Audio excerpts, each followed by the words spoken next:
My shoelaces came and I decided that the brown was too brown, too red, so I decided to use black. Anyway, I just get usually a normal 36-inch shoelace, cut it in half, and trim off the excess. I use probably about a 14. Well, I cut it at 15 inches because 1 inch goes towards the inside of the hat. And I just sew that in the seam at the top where it's marked to be put on. And then I use a long running stitch on my fur machine, and I tack the ends down, and I tack the ends down towards the under flap. What's a long running stitch on your fur machine? Well, to get that longer stitch where it really lays flat after you press it down with your finger, you release the tension on your thread at the top, and you can see where I've got it, and you also lengthen the stitch width on your stitch. So that will give you a looser stitch and it lays flat. I'm also going to do the same thing and tack the under flap to the top flap in a couple of spots. I'm going to do that, and after I've got that done, I'll show you what it looks like. I have my hat turned back to the fur side on the flaps. And what I did was I've got this pinned with just a straight pin, and I did a row right here on each side. And now I'm going to turn it to the inside, and I'm going to show you how I stitch that. You can also do this by hand, but I think it's good because it keeps both the top flap and that under flap together so they don't like come apart. So I've got this pinched right by that straight pin that's in there, and you can see I'm not taking a big bite. It's just a real shallow bite, and I'm going to sew it for probably about a 1/2 inch, and then I'm going to come over to this end and I'm going to sew it about another 1/2 inch on both spots. So we'll see if I can do this while I'm holding the phone. Good luck to me. That's all you really need. And then come over here and do the same thing. And then after I get this done, I run my finger over that seam, squish it down on both of them, and then I'm going to go and I'm going to do the next row, and I'm going to go back to the front side and push this down in and pin it again for the next row. And I'm going to do that continually. I'll do like 1, 2, and then my third row is going to be like right across here.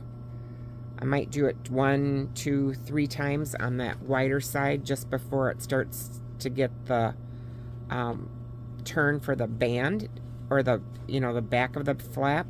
And then I'm going to do another row around the flap and another row around the flap. So a couple of times in between there. It's good. It holds those flaps together, and we'll see what it looks like when I'm done. I have it tacked 1, 2, 3, 4, 5, probably about 6 spots around on the actual kind of like lower part of the band of the ear flaps. I don't know what you call that. It's just the straight part of the ear flaps from the front here coming around to the center back and to the other front. And the thing is that when I do this, I'm doing it so that the top flap is up and the bottom flap is down. So I want to make sure that that is nice and straight. And I didn't pin the extra rows. I could feel that with my fingers. So I just think it's smart. A couple of hats, depending on how flimsy they are, I might take and put a piece of interfacing on the under flap and base that down. But this has got good structure, this Otter. It's not needed. So the next, what we're going to do is we're going to put the lining in, And I also am going to probably tack this front brim a couple spots on the inside by hand and put the snap on. So I like to put the snap on the under brim at this time before we put the lining in, and on the hat itself, that set of, and I get a covered snap. It comes in a, you know, it's probably about the size of a ½ inch maybe. Let's see. Yeah, it looks like about a ½ inch.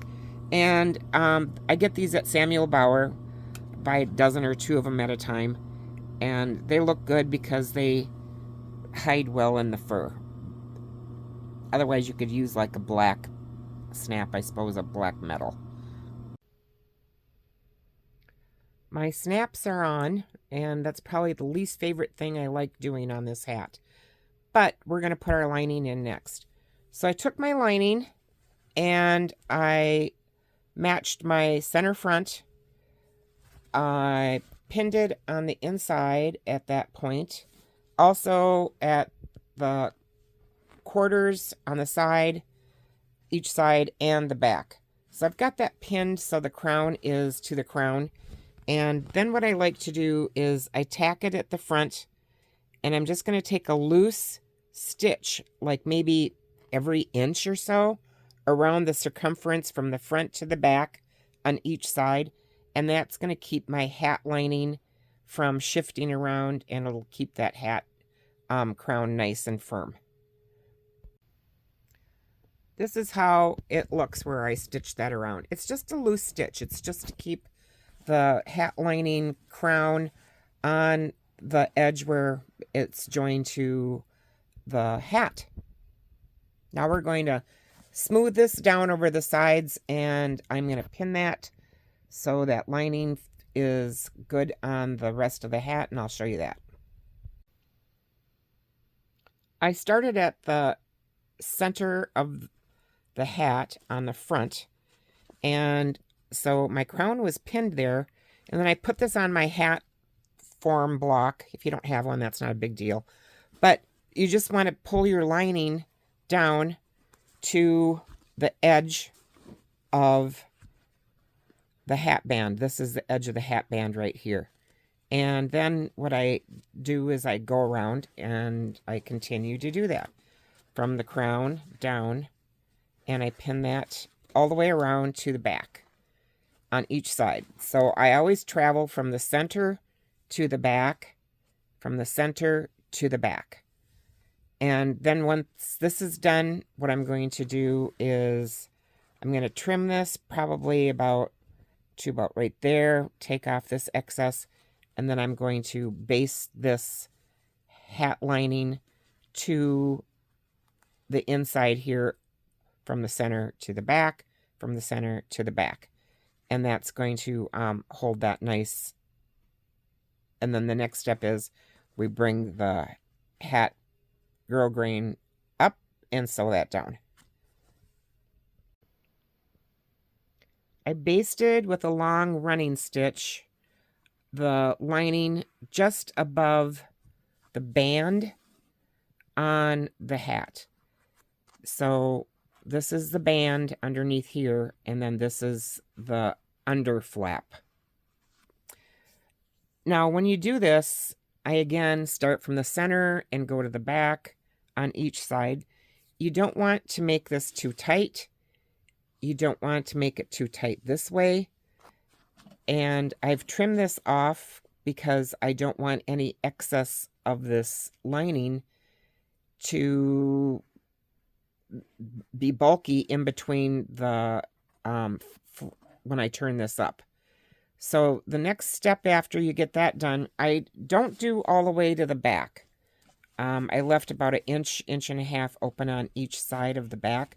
I tuck that in after I get my grosgrain ribbon tucked up.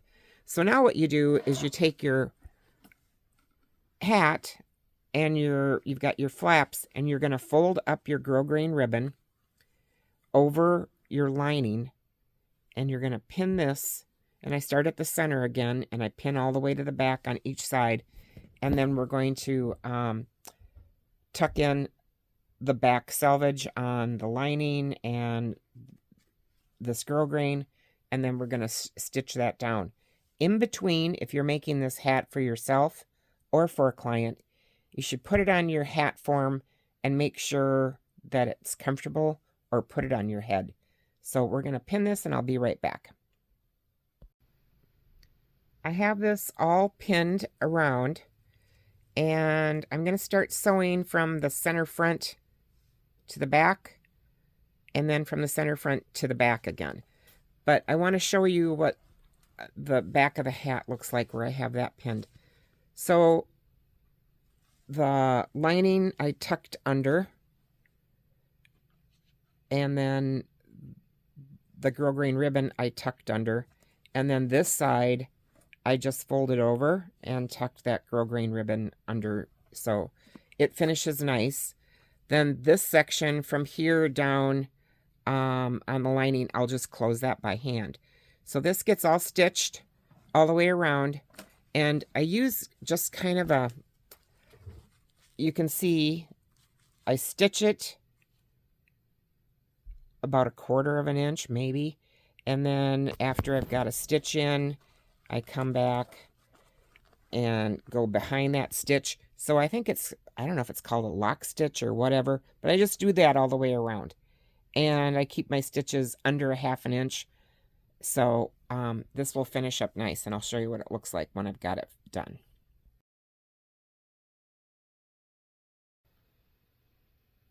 This is how it finished up. I did take my iron, and I ran my iron, I put a pressing mitt underneath the hat, and I did press this also when I was finished. So it looks good. Now I wanted to show you what kind of thread I use for hand sewing. This is, I buy this at Samuel Bauer. It's a waxed Silimide type thread, and I use C if I can get it. That's the thread size. Otherwise they have A, which is a little finer. It comes in this skein. You pull one thread out, and it's the perfect length for hand sewing. So that works good. The only thing left now on my hat is to put it on the hat block, give it a good brush, and a picture.